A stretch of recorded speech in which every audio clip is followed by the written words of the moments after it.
नागपूरमधल्या तणावाच्या पार्श्वभूमीवरती शुक्रवारच्या नमाजच्या निमित्ताने शहरामध्ये आता अलर्ट देण्यात आलाय।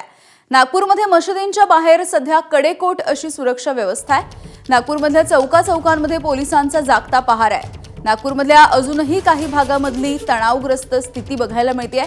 पुन्हा तणाव टाळण्यासाठी नागपूर पोलिसांचा हा मोठा बंदोबस्त आहे। रजत वशिष्ठ आमचे प्रतिनिधी आपल्याला माहिती देत आहेत। रजत, यामिनी, आज नागपूरमध्ये पोलिसांनी सुरक्षा व्यवस्था जी आहे ती वाढवलेली आहे आणि खास करून जो हिंसाचारग्रस्त आणि प्रभावित जो क्षेत्र आहे त्या भागामध्ये जी काही धार्मिक स्थळं आहेत तर त्यांच्या अवतीभोवती मोठ्या प्रमाणावर पोलीस बंदोबस्त जो आहे तो राहणार आहे।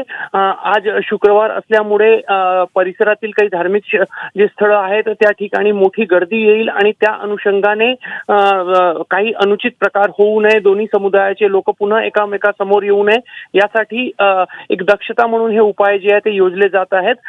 कालच नागपूरचे पोलीस आयुक्तांनी कपिलनगर आणि नंदनवन या दोन पोलीस स्टेशन क्षेत्राचे जे संचारबंदी होती ती पूर्णपणे शिथिल केली होती। तर 6 पोलीस स्टेशनमध्ये दुपारी 2 ते 4 वाजेपर्यंत शिथिलता देण्यात आलेली आहे।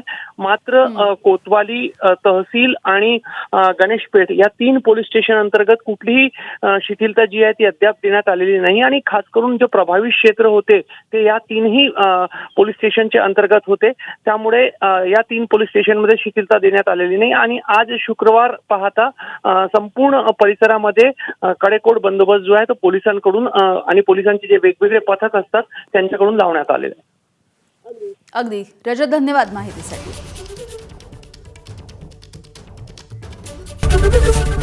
एबीपी माझा, उघडा डोळे बघा नीट।